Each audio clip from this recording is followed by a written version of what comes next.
Então, meus amigos, nesse vídeo nós vamos falar sobre a aplicação das normas constitucionais no tempo. Vixe, professora, que negócio é esse? Então, no seu edital, você pode achar o assunto que eu vou abordar escrito dessa forma, aplicação das normas constitucionais no tempo, ou você pode achar assim, direito constitucional intertemporal. Tá? Verifica como está no seu edital. Aplicação das normas constitucionais no tempo ou direito constitucional intertemporal, e nós estamos falando exatamente da mesma coisa. Professora, que não adiantou foi nada, né? Você dizer outra forma como eu posso achar isso no edital, continuo sem saber do que se trata. Pois é simples. O nosso pensamento é o seguinte. No caso brasileiro, o que acontece no ordenamento jurídico com a entrada em vigor de uma nova Constituição? Então, o que acontece com a Constituição anterior? O que acontece com as leis infraconstitucionais que até então estavam vigentes? O que acontece com os negócios jurídicos? Sejam os contratos, sejam os atos, o que acontece no ordenamento jurídico com a entrada em vigor da nova Constituição? Ele pode cobrar isso na sua prova, tendo colocado no edital assim, direito constitucional intertemporal, ou tendo colocado no edital aplicação das normas constitucionais no tempo, que foi como eu coloquei, mas a ideia que a gente vai trabalhar, ele pode cobrar também dentro de poder constituinte, que já é um assunto mais comum, que aparece ali nos editais, e também dentro de controle de constitucionalidade. Então eu falei, professora, o problema é que no meu edital tem tudo isso, então vai cair. E a compreensão do que a gente vai estudar hoje aqui também é indispensável para lá na frente a gente estudar também controle de constitucionalidade. Nessa aula, a gente vai desfazer algum senso comum que a gente costuma ter, tá bom? Então, o pensamento seu é esse. O que acontece no ordenamento jurídico, até coloquei em azul para você, com a entrada em vigor, no caso brasileiro, de uma nova Constituição. Presta atenção, eu estou falando de novo texto constitucional, tá? Então, se é nova Constituição, nós estamos falando da manifestação de poder constituinte originário. Então, eu quero que você tenha isso em mente. Não é só a entrada em vigor de um novo dispositivo da Constituição, porque eu posso ter novas normas constitucionais simplesmente criadas por emenda à Constituição. E nós não estamos falando disso. A gente está falando da manifestação do poder constituinte originário, aquele que cria nova Constituição. Então, por exemplo, se surgisse agora uma nova Constituição no Brasil, você é adepto dessa teoria? Você gosta? Você queria? O que aconteceria com a Constituição de 88? Esse é o primeiro pensamento. E o que aconteceria com as leis infraconstitucionais até então existentes? Por exemplo, o que iria acontecer com o Código Penal, com o Código Tributário Nacional, com o Código Eleitoral, com a Lei 8.112, com o Estatuto do Idoso, o Estatuto da Criança e Adolescente? O que aconteceria com essas leis? E os contratos e os negócios jurídicos que você já celebrou? Agora não tem mais a Constituição de 88, agora tem outra Constituição. E agora, aquele financiamento que você tem lá com a Caixa Econômica, por exemplo, como é que fica isso? Desenvolveu o raciocínio?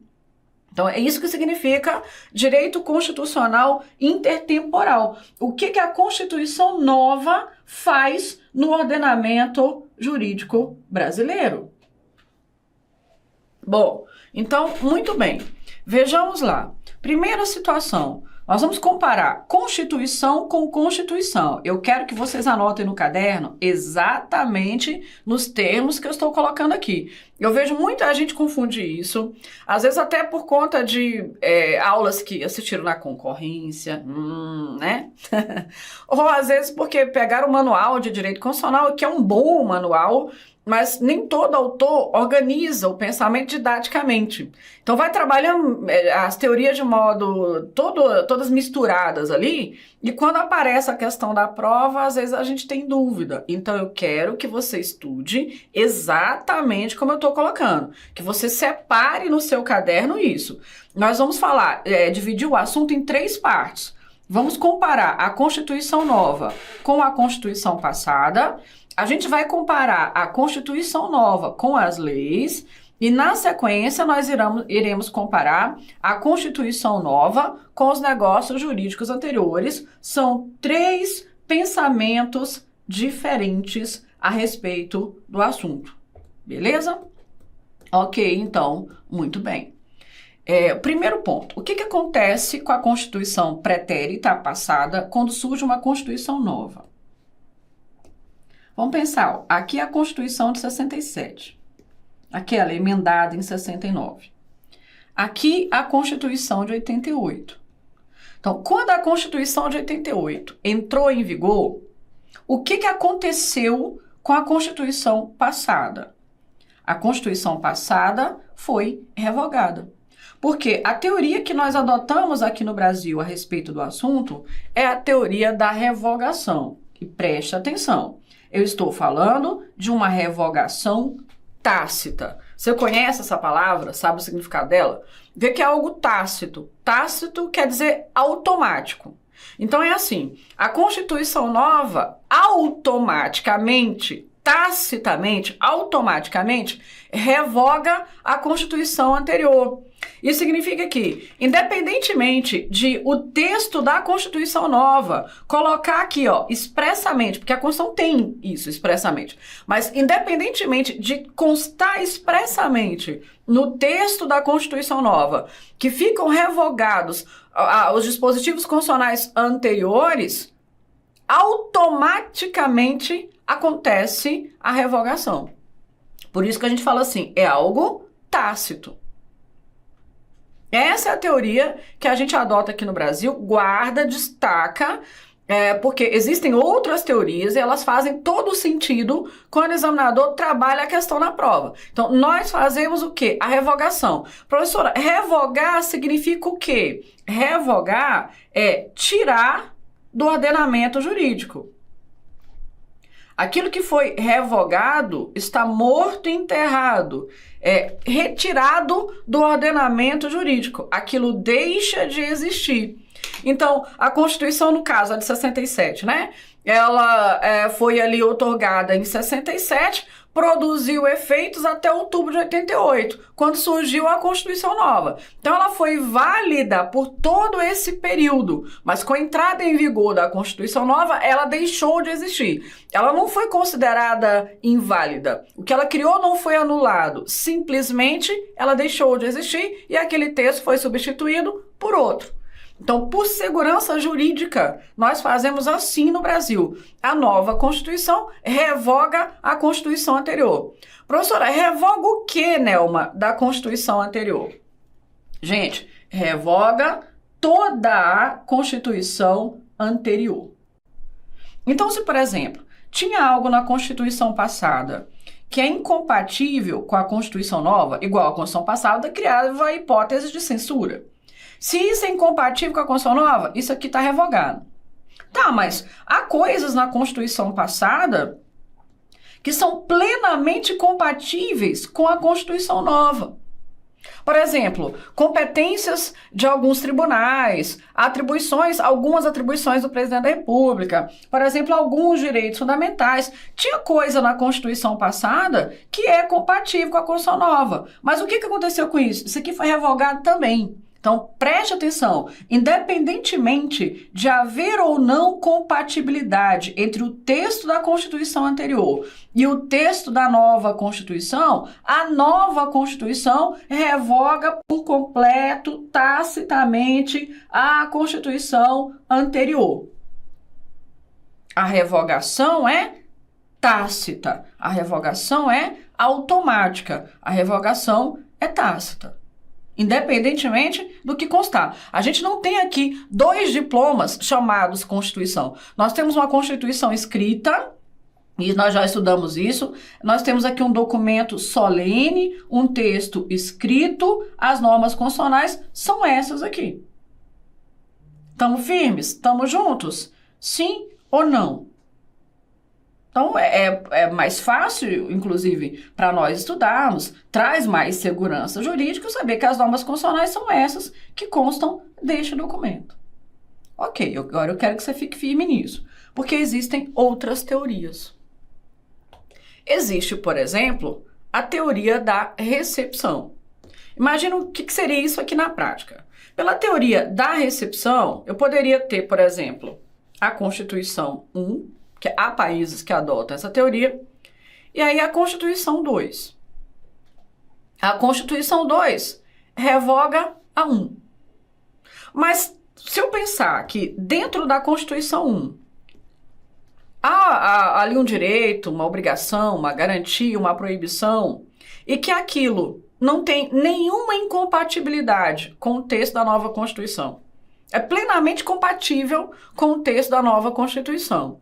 Embora a nova Constituição não trate do assunto. E ela não falou sobre esse tema, ela revogou a anterior, não falou sobre esse tema. E agora? Será que esse assunto da primeira Constituição continua valendo?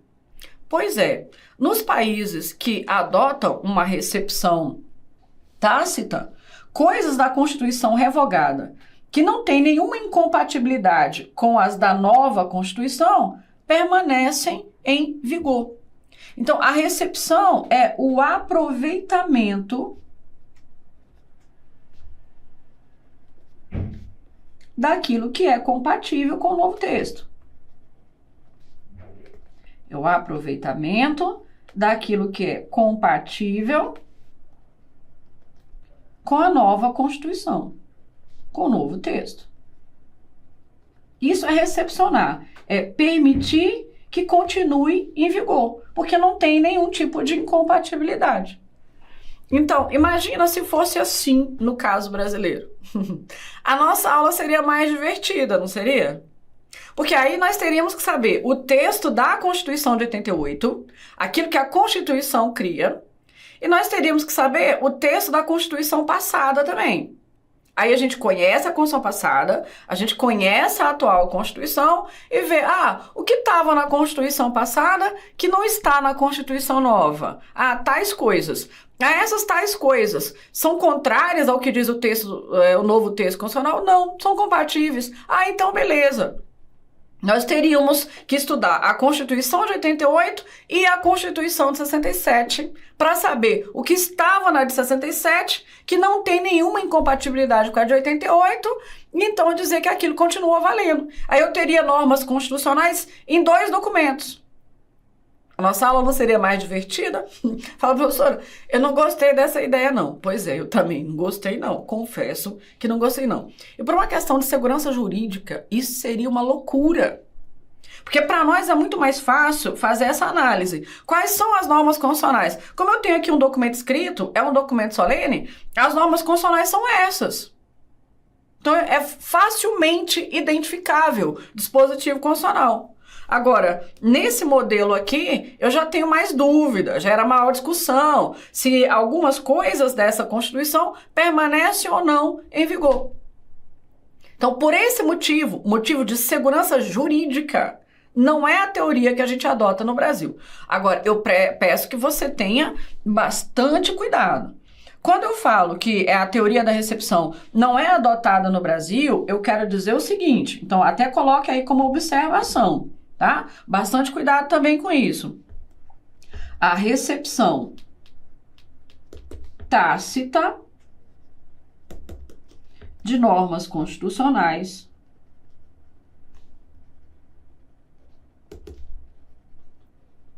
que eu vou ajudar vocês a anotarem nesse primeiro exemplo, tá? A recepção tácita de normas constitucionais não é admitida no Brasil. Porque o que nós fazemos tacitamente aqui no Brasil? Então, tacitamente aqui no Brasil, a gente adota a teoria da revogação. O que é automático é aplicar a teoria da revogação. Então, recepção tácita, a gente não adota. E há uma razão de eu estar anotando dessa forma. Vamos fazer os testes? E se o examinador colocar para vocês na prova assim, preste atenção e diga certo ou errado. No Brasil, com a entrada em vigor de uma nova Constituição, as normas da Constituição anterior que não guardarem incompatibilidade com as do novo texto constitucional permanecerão em vigor. Aí você vai dizer o quê para esse item? Ele está certo ou ele está errado? Aí você vai lá e vai dizer assim, isso aí está errado. Porque o examinador está induzindo você a erro. Ele está dizendo que o que a gente aplica aqui no Brasil é a recepção de normas constitucionais. Para você dizer falso. Não é isso que nós adotamos aqui no Brasil.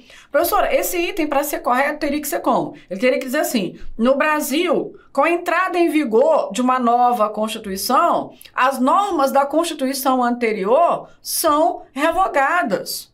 Verdadeiro. Aí, esse item é verdadeiro.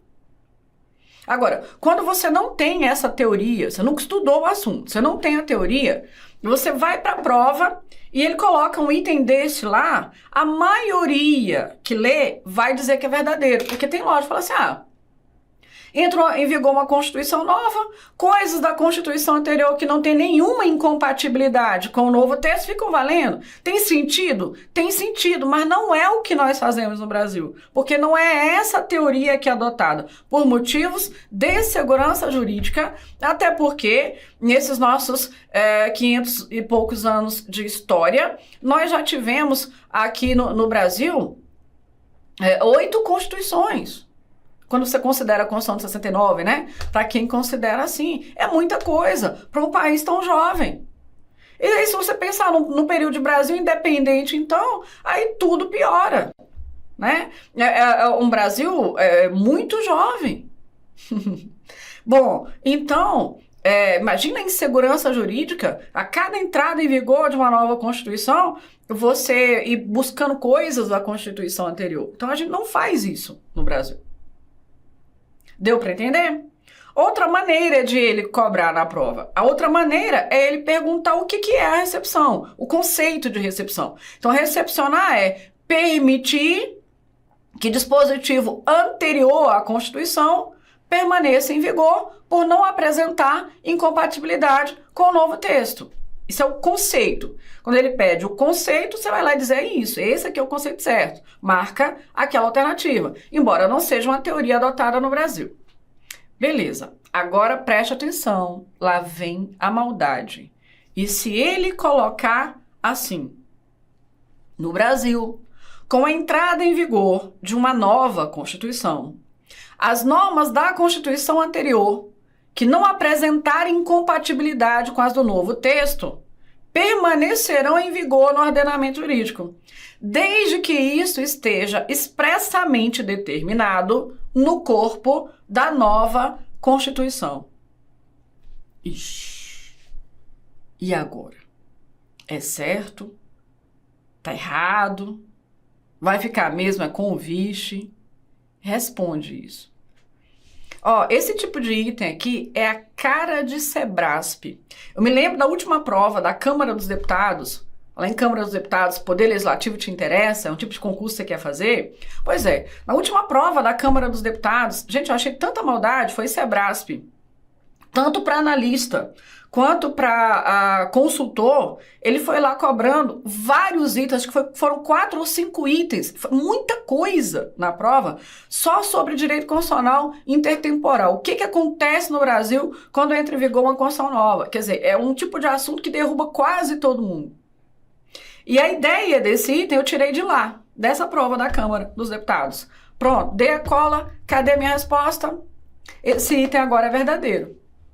Uai, professora, como que pode ser verdadeiro, professora? Se o examinador está falando, é da recepção. Professora, repete o item, professora. Tá, vou repetir.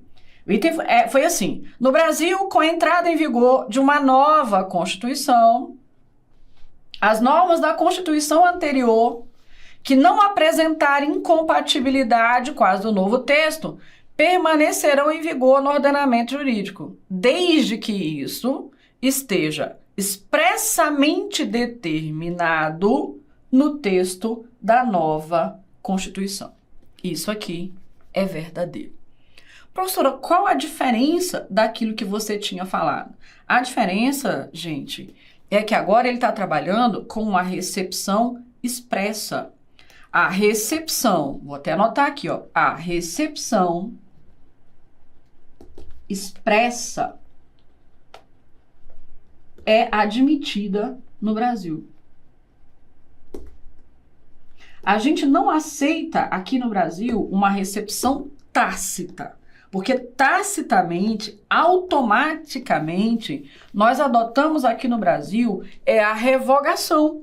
Mas tudo que estiver expresso no texto da nova Constituição, eu vou admitir, porque o poder originário é ilimitado. Você lembra disso? Características do poder constituinte originário. Poder constituinte originário é inicial.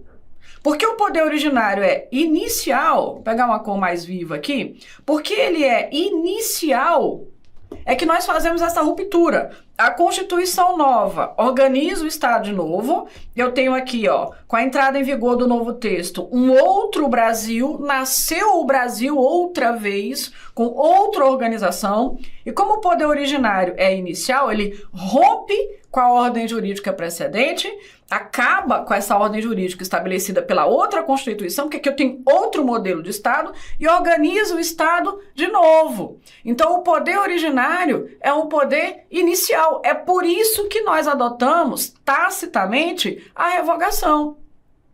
E por segurança jurídica, a gente não adota a recepção tácita de normas constitucionais. Agora, nós vimos também que o poder originário é ilimitado, de modo que tudo que estiver expresso no texto da Constituição nova surtirá efeitos, porque o poder é ilimitado.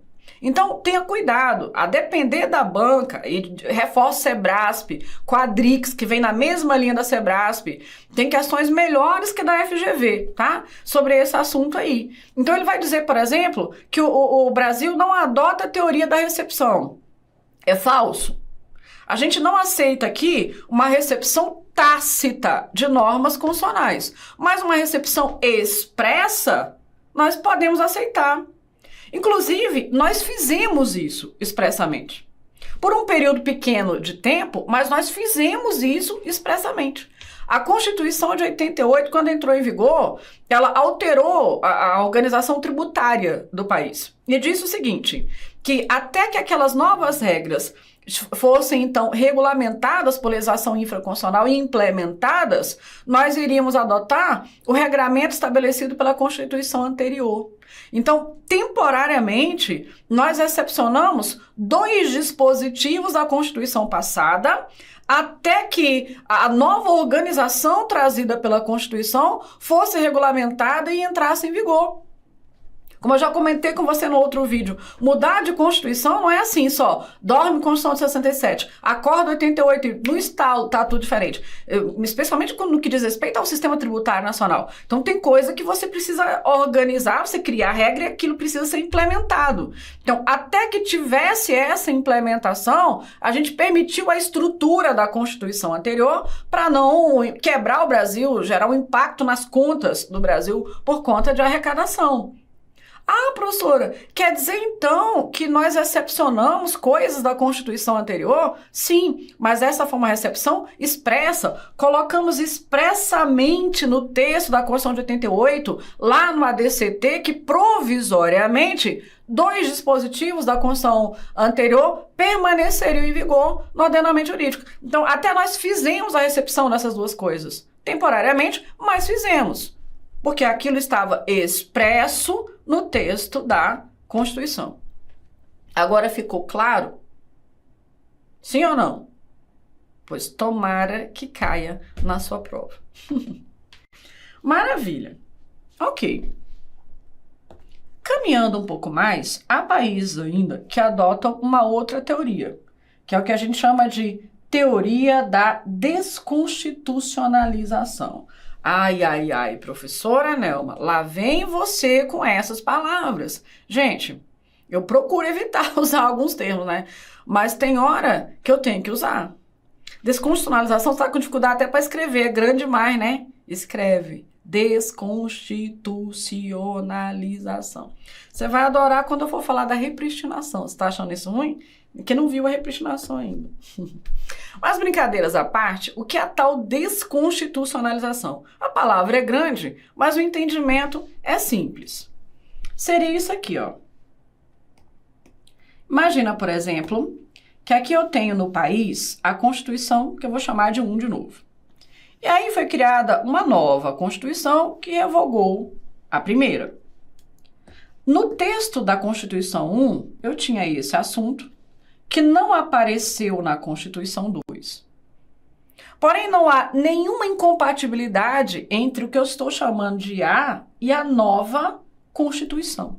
Não existe nenhuma incompatibilidade. Então, neste caso, eu vou permitir que A continue em vigor, que continue a produzir efeitos. Mas como ele não aparece no texto da Constituição, neste caso, eu vou dizer que A permanece em vigor, mas não como norma constitucional. Permanece em vigor rebaixado à condição de lei. Então, estou tirando a roupagem de Constituição, ó. Tinha aspecto de Constituição, hierarquia de Constituição e agora tem hierarquia de lei comum. Eu desconstitucionalizei, tirei a roupagem de Constituição, continua valendo, mas valendo como lei. Como lei o quê, professora? Valendo como norma infraconstitucional. Ah, não tem nenhuma incompatibilidade, deixa valer. Mas vai valer não como Constituição, porque as normas constitucionais têm que estar aqui. Então, vale menos do que a Constituição. Vale rebaixado, vale como norma infraconstitucional. Desse modo, gente, para vocês que estão anotando aí, o que é a teoria da desconstitucionalização? É permitir que normas da Constituição anterior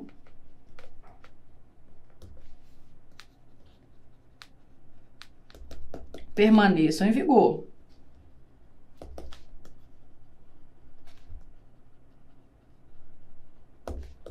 Mas rebaixadas à condição de leis.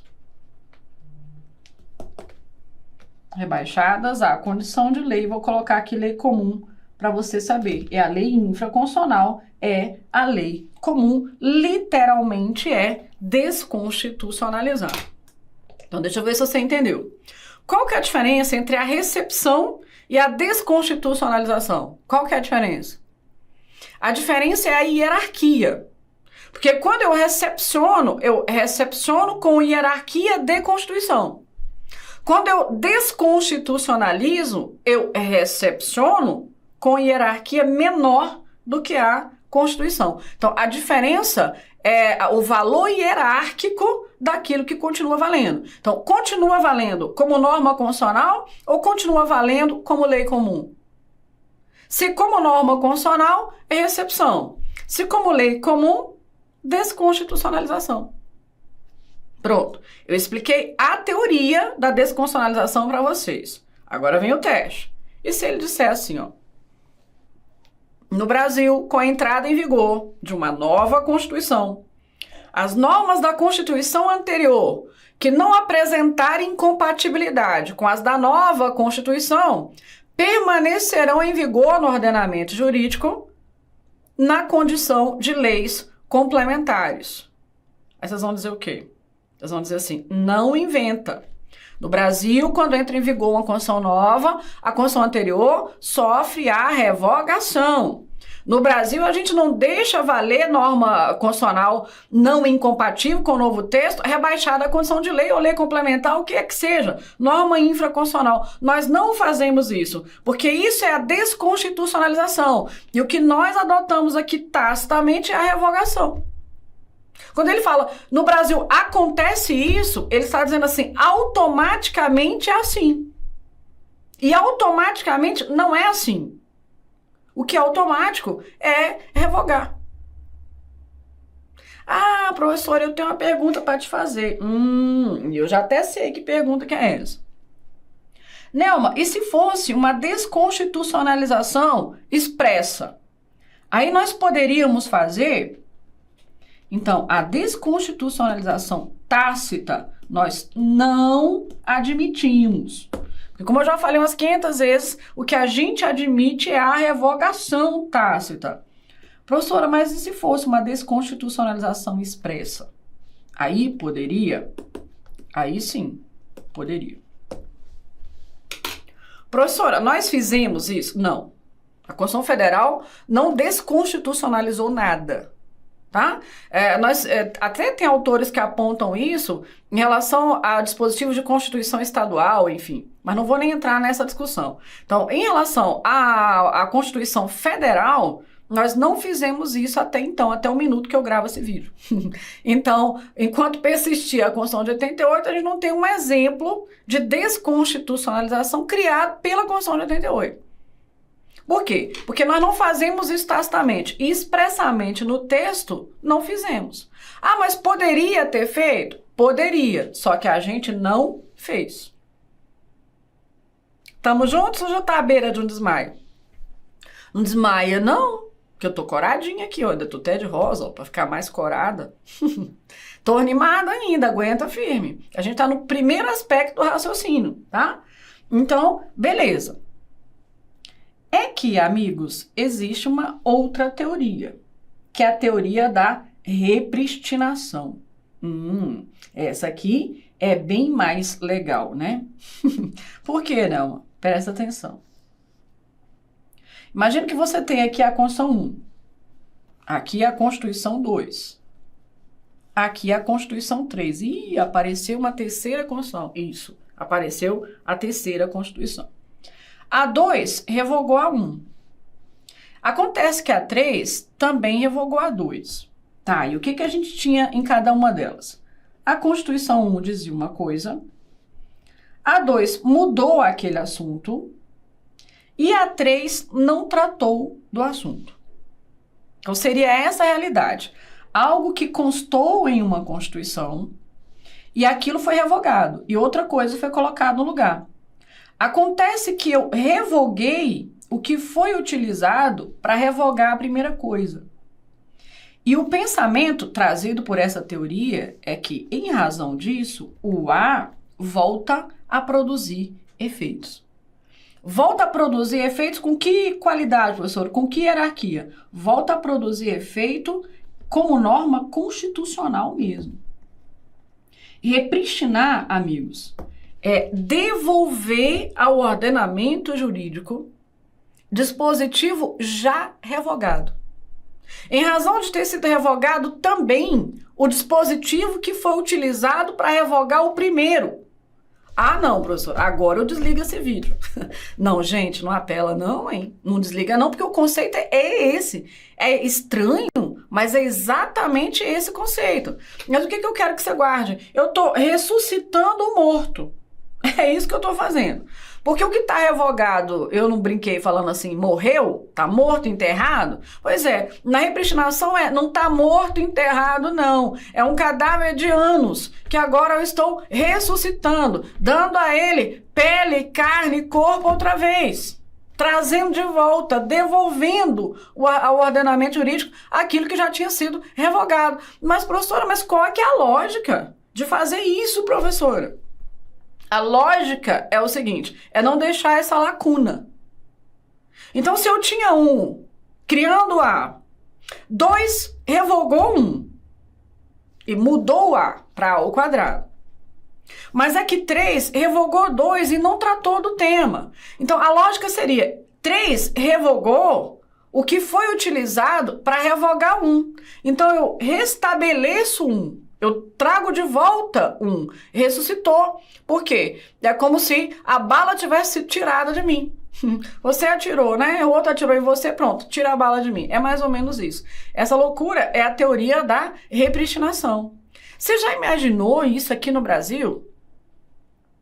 Imagina repristinação de normas constitucionais.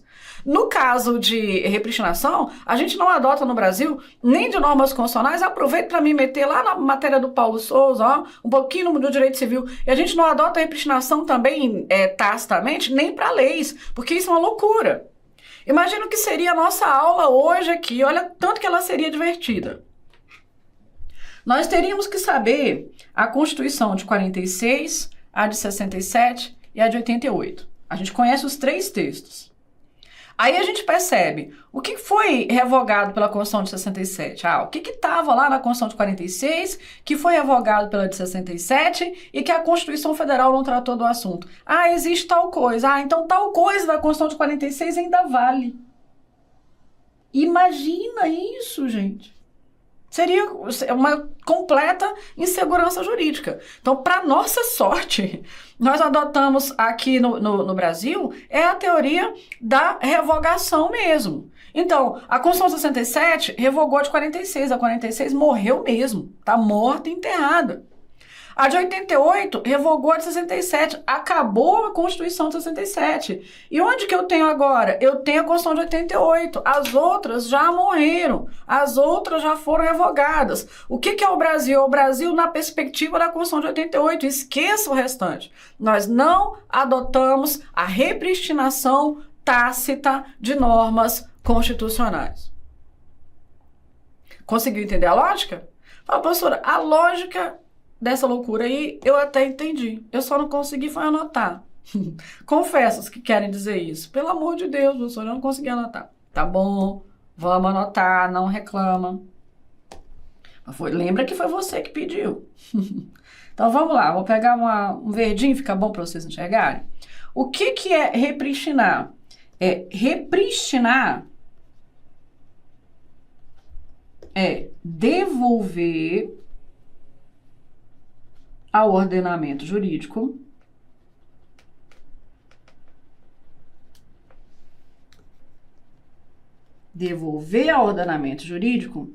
dispositivo já revogado. Devolver ao ordenamento jurídico dispositivo já revogado. Em razão, tem que completar, tá? De ter sido revogado também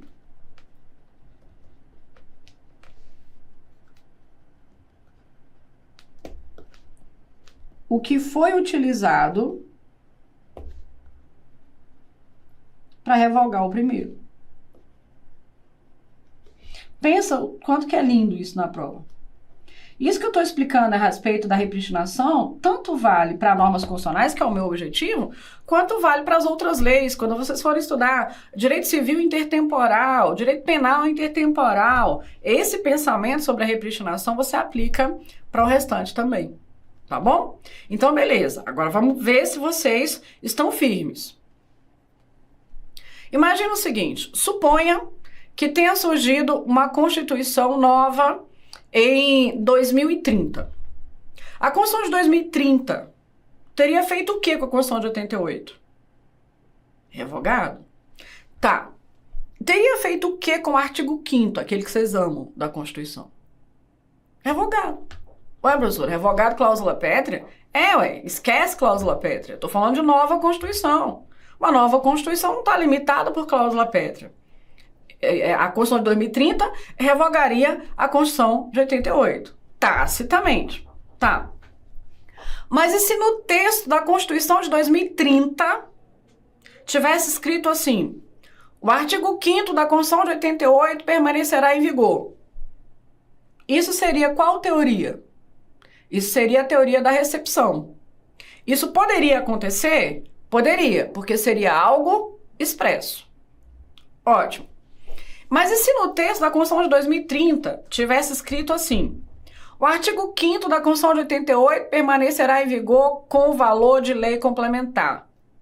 Isso seria qual teoria? Teoria da desconstitucionalização. Fazemos isso tacitamente? Não. Mas podemos fazer isso expressamente? Sim.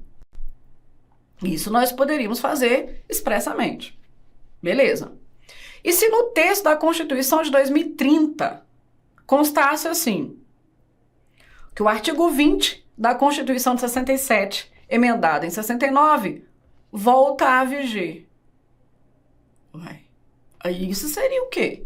Artigo 20 da Constituição de 67, voltando a produzir efeitos, isso seria o quê? Isso seria a repristinação. Uai, Nelma, mas a gente pode fazer isso? Expressamente, sim. Então, olha lá de novo, ó. Repristinação tácita, adotamos no Brasil? Não. Repristinação expressa, podemos adotar no Brasil? Sim, porque o poder originário é ilimitado, tudo que estiver expresso no texto da nova Constituição produzirá os seus efeitos.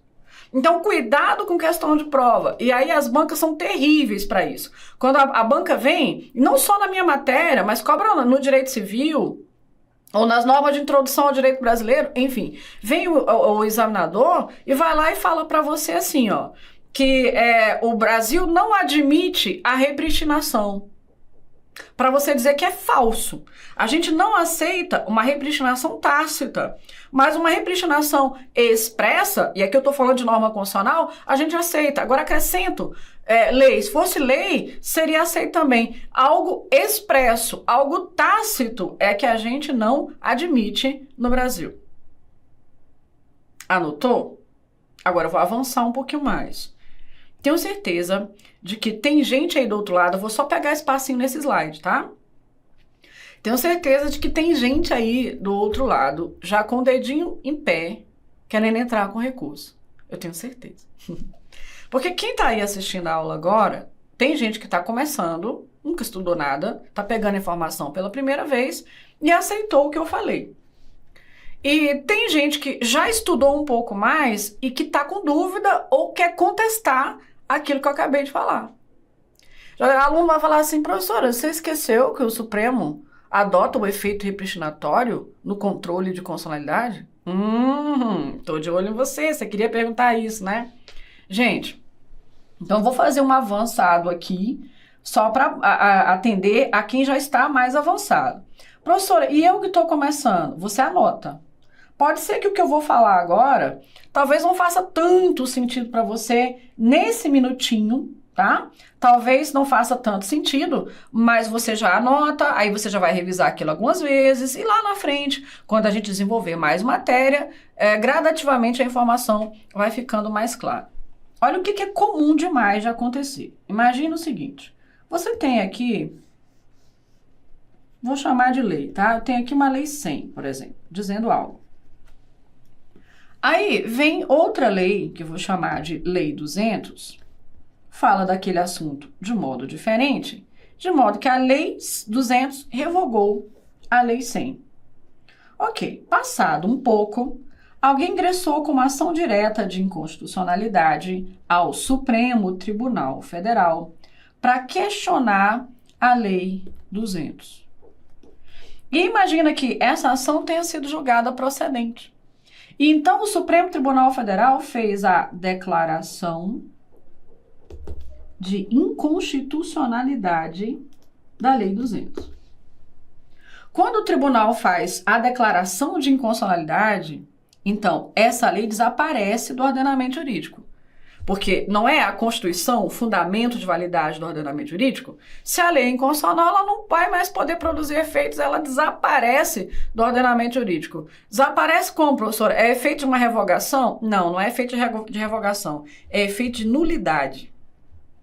A lei declarada inconstitucional é reconhecida como nula, e não como revogada, é nula. O efeito dessa decisão do Supremo Tribunal Federal, a gente chama de efeito ex tunc. Você já ouviu falar nessa expressão? Efeito ex tunc é aquele que retroage desde a origem e desfaz tudo o que algo inconstitucional criou. Então, tudo que essa Lei 200 criou, que tenha valido essa lei 1 mês ou 15 anos, o efeito será retroativo desde a origem, por conta da nulidade. Então, tudo que a lei criou será desfeito. Mas uma primeira coisa que a Lei 200 fez foi, então, revogar a Lei 100. A Lei 200 revogou a Lei 100. Tá, mas a Lei 200 não foi declarada inconstitucional? Foi, então ela jamais revogou a Lei 100. A partir da declaração de inconstitucionalidade, desculpa, gente, a partir da declaração de inconstitucionalidade da Lei 200, automaticamente a Lei 100 volta a vigir.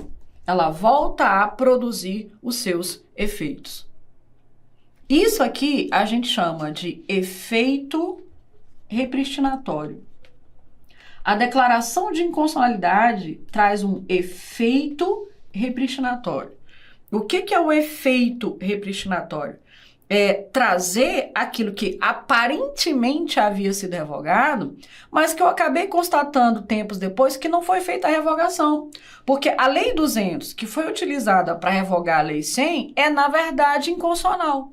Se ela é inconstitucional, então eu vou declará-la nula, então jamais ela revogou a 100, de modo que automaticamente volta a valer a Lei 100. Isso aqui a doutrina chama de efeito repristinatório. Traz a ideia, é o efeito de uma repristinação, mas não é a repristinação. Na repristinação eu tenho que ter 3 diplomas aqui, 3 normas jurídicas. Uma revogando a outra e outra revogando a que revogou a primeira. Que foi o que eu acabei de dizer para você. Não é o que está acontecendo. 200 revogou 100. Só que 200 foi declarado inconstitucional. Então, se 200 é inconstitucional, significa que ele jamais revogou 100. Como jamais revogou 100, 100 volta a valer. Essa é a ideia. Não é exatamente a mesma coisa. Então, o efeito repristinatório a gente aplica sempre. Toda semana. E toda semana tem declaração de constitucionalidade de lei. Então, o efeito repristinatório é comum. É consequência da declaração de inconstitucionalidade. Só que o efeito repristinatório não tem nada a ver com a teoria da repristinação. Então, perceba. No efeito repristinatório, a gente adota o efeito repristinatório aqui no Brasil, o efeito repristinatório sim, e ele é tácito. Esse aqui é o grande ponto. O que quer dizer isso, professor? Quer dizer assim, gente, o STF declare a inconstitucionalidade da Lei 200. O tribunal diz assim, a Lei 200 é inconstitucional por tal motivo. Pronto. Automaticamente a Lei 100 volta. O Supremo não tem que dizer assim, declaro a Lei 200 inconstitucional e trago de volta a Lei 100. Não. Basta dizer 200 é inconstitucional, o que é automático é o efeito repristinatório. Tá? Então, é tácito. Mas traz uma ideia, mas não é a mesma coisa. Portanto, cuidado aí, quem estava com o dedinho levantado, para poder fazer essa pergunta. Tá? Então, de novo, vamos lá. A gente faz a repristinação tácita de normas constitucionais no Brasil? Não, graças a Deus, porque senão seria uma confusão para nós. O que nós fazemos no Brasil tacitamente? A revogação. Pronto. A repristinação poderia ser adotada no Brasil expressamente? Sim. Isso se confunde com o efeito repristinatório de uma decisão que declara a inconstitucionalidade de lei? Não. Isso aqui é uma outra coisa. E que, em momento oportuno, a gente vai estudar controle de constitucionalidade e daí a gente vai trabalhar isso com mais calma. Tá bom? Então, mais uma vez, o efeito repristinatório, seja uma declaração de inconstitucionalidade total ou parcial, o efeito repristinatório é automático, tá? De novo, para quem está perguntando. Quando é declarada a inconstitucionalidade de uma lei, seja uma declaração total ou parcial de inconstitucionalidade, quando é declarada a inconstitucionalidade, o efeito daquilo, em regra, é de nulidade. O efeito, então, é retroativo. De modo que basta declarar inconstitucional e automaticamente aquilo que havia sido revogado volta a produzir efeitos. Professora, tem jeito de o Supremo declarar inconstitucional e não trazer o efeito repristinatório? Tem, mas aí ele tem que se manifestar expressamente em relação a isso. E não é um assunto que nós vamos estudar hoje, tá? Mas, enfim, cuidado para você não misturar os dois institutos. Beleza? Ok, beleza. Então, vamos fechar aqui o nosso primeiro raciocínio, que eu já falei várias vezes, desculpa até de ser repetitiva, mas é só para ficar bem explicadinho. Então, quando a Constituição nova entra em vigor, o que acontece com a Constituição passada? Sofre uma revogação tácita. O que é dela? Tudo dela é revogado. Aqui no Brasil, nós não adotamos teoria da recepção de normas constitucionais, nem desconstitucionalização, nem repristinação. Nenhuma das três teorias é adotada tacitamente, mas qualquer das três poderia ser adotada expressamente. Resumindo, é isso. Falando assim, parece muito fácil. Pois é isso aí. Sabendo tudinho? Não, tá sabendo já alguma coisa, mas não é tudinho não. Agora eu vou apagar aqui, tá? Que só tava usando esse slide emprestado. Bom, agora vamos para a segunda parte do nosso raciocínio. Agora a gente vai comparar a Constituição nova com as leis. Preciso de vocês atentos. Vocês estão voando? Tô sentindo, hein? Senta direito, vai. Bebe água. Professora, melhor café. Pega o café, senta direito e acompanha aqui. Observe que eu já mudei o raciocínio agora. Agora eu vou comparar a Constituição nova com as leis infraconstitucionais que existiam. Então, pensa. Aqui eu tenho, por exemplo, a Constituição de 67.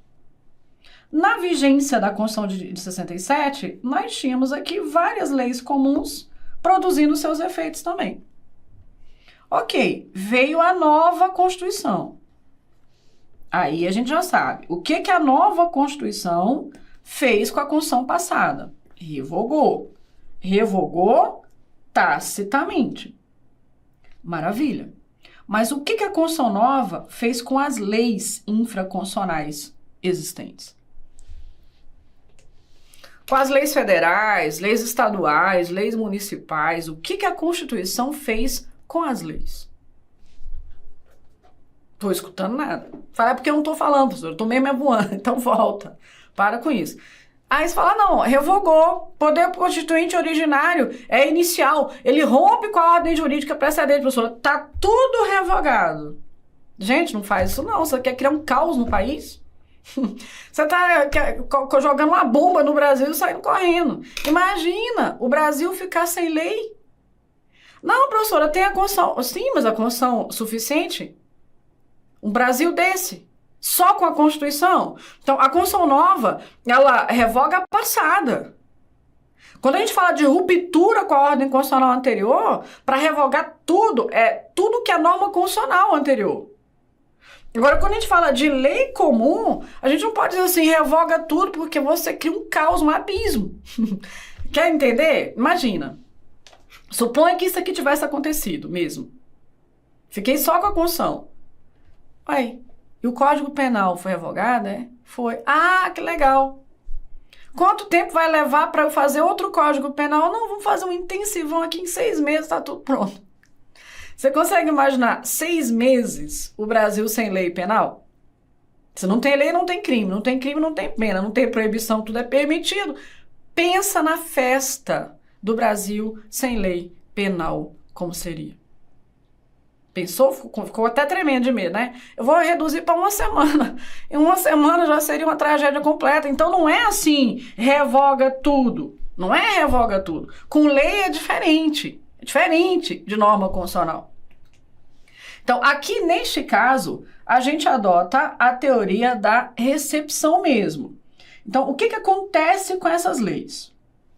Se a lei apresentar compatibilidade com a nova Constituição, essa lei será recepcionada. Se ela não apresentar compatibilidade com a nova Constituição, ela será revogada ou não será recepcionada. Então, a gente adota recepção ou não recepção. Agora, atentos. Atenção. Para que isso aconteça, para que essa lei seja ou não recepcionada, é preciso que ela tenha compatibilidade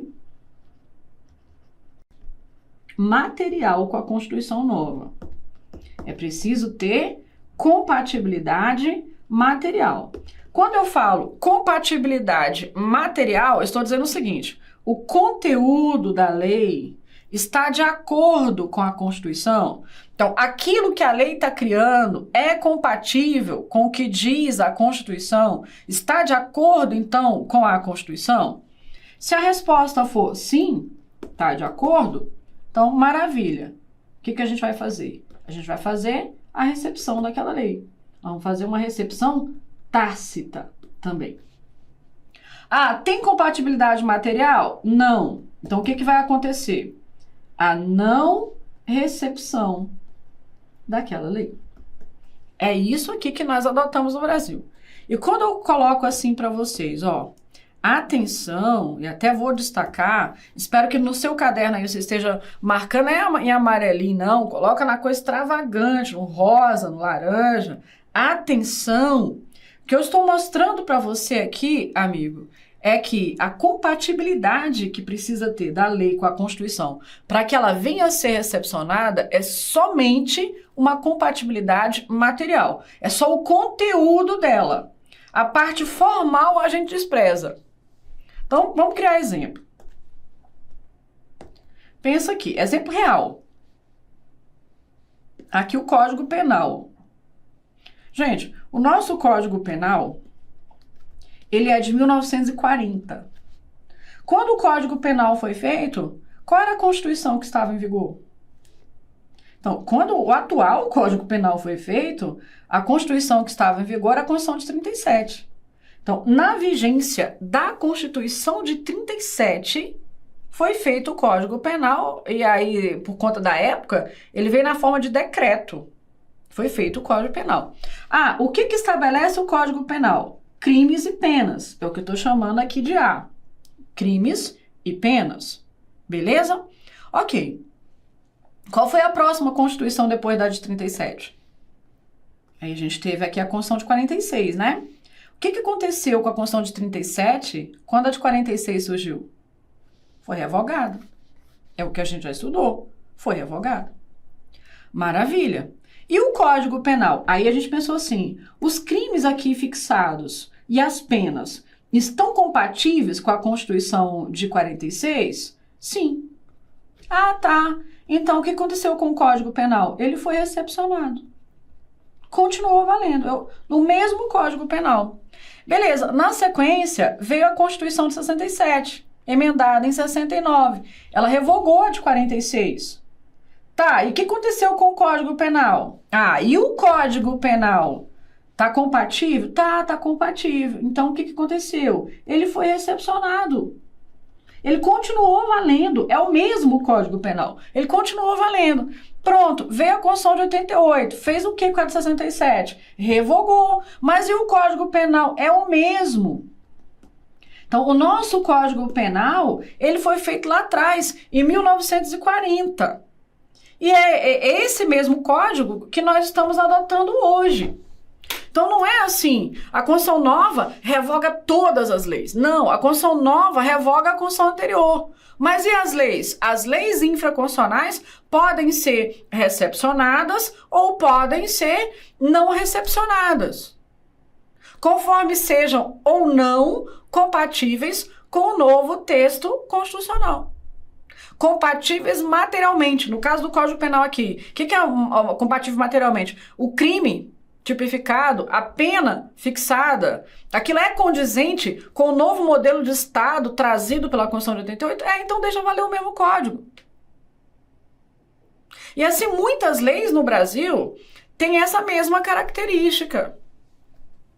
O Código de Processo Penal é também anterior à Constituição, o Código Tributário Nacional, o Código Eleitoral.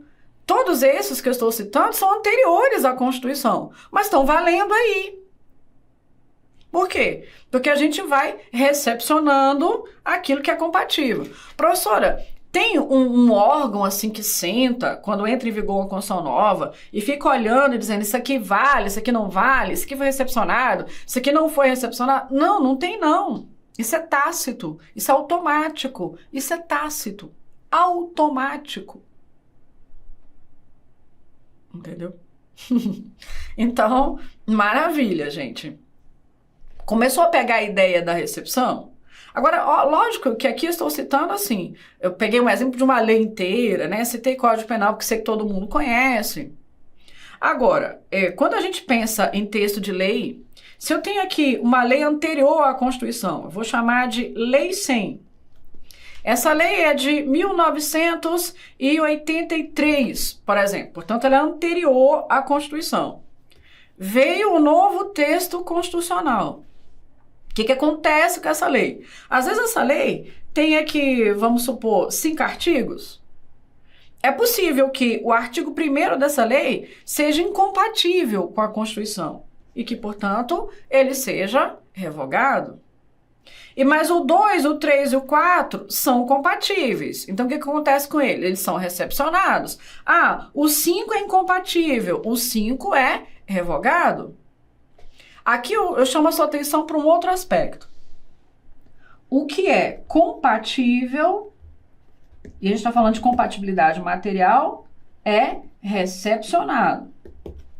O que é incompatível materialmente é o quê? Assim, tecnicamente falando, o mais adequado de você falar é assim, ó, não recepcionado. Porque a gente está adotando teoria da recepção aqui, tácita. Ou recepciona ou não recepciona, tacitamente, conforme seja ou não compatível com o novo texto constitucional. Só que, embora tecnicamente falando seja mais adequado chamar de não recepção, o que é mais comum é chamar de revogação. Calma, vocês aí que andam estudando direito processual, processo legislativo, já estão querendo entrar com recurso, né? Eu sei que tem diferença entre não recepção e revogação, tecnicamente. Mas é que para sua prova, você vai, nesse contexto, descartar isso completamente. Por quê? Porque o STF chama de revogação. Professora, você está insinuando que o Supremo às vezes não é tão técnico? Só entre nós, não conta para ninguém, mas sim. Então, neste caso, o tribunal chama de revogação mesmo, tá? E como o STF chama de revogação, você acha que o examinador não vai chamar? E como cai na prova, na maioria das provas, ao invés de ele chamar de não recepção, ele chama de revogação. É por isso que eu gosto de falar, olha, tecnicamente é mais adequado chamar assim, mas olha, chama assim. Porque a gente não quer discutir técnica na prova, eu quero é passar no concurso. Então, se o STF, o próprio Supremo, que é o guardião da Constituição, usa a expressão revogação, eu vou fazer o quê? Usar também. Professora, mas o autor A, o B e o C, eles falam diferente, professor, o outro professor também falou diferente. Sim, eles estão explicando tecnicamente, todo respeito, parabéns, estão corretos tecnicamente. E eu vou explicar o quê? Adota a revogação ou a não recepção. Por quê? Porque é para passar na prova, o STF chama assim, eu também chamo. Tá bom? Enfim, muito bem. Então, amigos, quando a gente fala de recepção ou não recepção da lei, pode ser tanto da lei inteira, quanto pode ser de um artigo, ou um inciso, ou a linha, ou um parágrafo. Alguém me pergunta assim, professora, eu ando estudando o Código Eleitoral. Foi o que aconteceu com o Código Eleitoral, professor? Você está estudando o Código Eleitoral, é? Olha, parabéns. Professora, por que você está falando isso? Ué, porque para estudar o Código Eleitoral, você tem que conhecer primeiro a Constituição. Ou pegar um bom material, como a gente tem aqui no Estratégia, né? E saber que a maior parte daquilo que você lê no Código Eleitoral não vale mais, não. Que? A maior parte daquilo que você lê lá não vale. Por quê? Porque o Código Eleitoral é de 1965. 65 é o Código Eleitoral. Então tem muita coisa que está no Código Eleitoral que é incompatível com a Constituição. Muita coisa. Composição da Justiça Eleitoral, competência da Justiça Eleitoral, inelegibilidade, até coisas de alistamento eleitoral. Você vai achar lá, por exemplo, que o analfabeto é inalistável. Você vai achar no Código Eleitoral que o analfabeto não pode ter título de eleitor. Você vai achar uma expressão interessante, você vai achar que o inválido O inválido não tem voto obrigatório, o texto ainda usa essa expressão, que o militar não pode ter alistamento eleitoral, ele não pode ser eleito. Eu falo, professora, meu Deus, mas não é o que diz o artigo 14? Ainda bem que você conhece o artigo 14 da Constituição. Por quê? Porque aquilo que você está lendo no Código Eleitoral não vale desde 1988. Professor, mas é o que eu estou lendo e está lá. Sim, está lá, por quê? Porque é o texto original da lei que você está lendo. E a revogação é tácita, é automática. A revogação não é expressa. Você não lê lá o código e está escrito lá assim, revogado pela Constituição de 88. Não tá. Você lê o texto original dele. E é quando você faz a leitura dele é que você sabe aquilo que é ou não compatível com a Constituição. Por isso é importante estudar por um bom material, para que quem organizou o material mostre para você aquilo que vale e aquilo que não vale. E o que vale, professor? O que vale é o que está escrito na Constituição. Obviamente, a Constituição é a lei maior, ela é a mãe do direito eleitoral. Entendeu? Pois tomara que caia na sua prova. Pronto. Então, o primeiro raciocínio tem assim, ó. Se a lei é anterior à Constituição, tudo que é anterior à Constituição é revogado? Aí você já sabe que não. Leis anteriores à Constituição poderão ser recepcionadas, tá? E o que é que vai definir isso? O que vai definir isso é a compatibilidade material daquela lei com a Constituição nova. Estamos juntos? Ok. Agora você vai anotar como uma observação. Escreva. Ei, volta. Escreva. Observação. Compatibilidade formal é irrelevante. Anota. Compatibilidade formal é irrelevante. O que importa, professora? Importa a compatibilidade material. Compatibilidade formal é irrelevante. Pronto. Agora que você anotou, o que quer dizer isso que eu acabei de explicar? Que compatibilidade formal é irrelevante. O que eu quero dizer é o seguinte. Às vezes, por exemplo, a Constituição vem e fala assim, ó, que esse assunto aqui deve ser tratado por lei complementar. Bom, muito bem. Aí eu tenho essa lei tratando do assunto, a lei anterior à Constituição, e aqui eu tenho uma lei ordinária. Existe aqui uma lei ordinária, sendo que a Constituição fala que tem que ser lei complementar. E agora? E agora que eu estou te mostrando que a forma como a lei foi feita é incompatível com aquilo que a Constituição manda fazer. E agora, essa lei pode ser recepcionada ou não?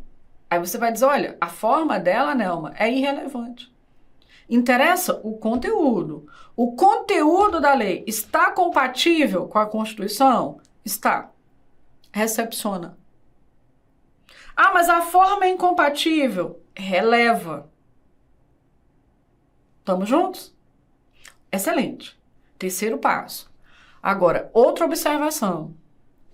A atual Constituição define o status da lei recepcionada. Repetindo, a atual Constituição define o status da lei recepcionada. Vou te explicar isso. Imagina o seguinte. Agora vamos falar do Código Tributário Nacional. O Código Tributário Nacional é anterior à Constituição também. Ok, maravilha. Veio a Constituição nova. A Constituição nova passou a dizer o seguinte, ó, norma geral em matéria tributária tem que ser disciplinada por lei complementar. Acontece que o Código Tributário Nacional não é uma lei complementar, ele não foi criado assim, foi criado como decreto. Ixi, e agora?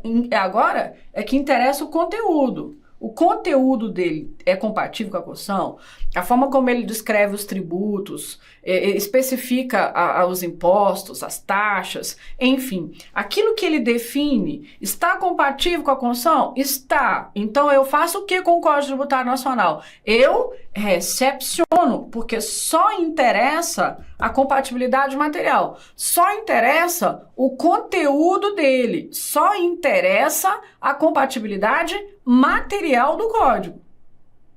A forma como ele foi feito não importa para fins de recepção ou não recepção.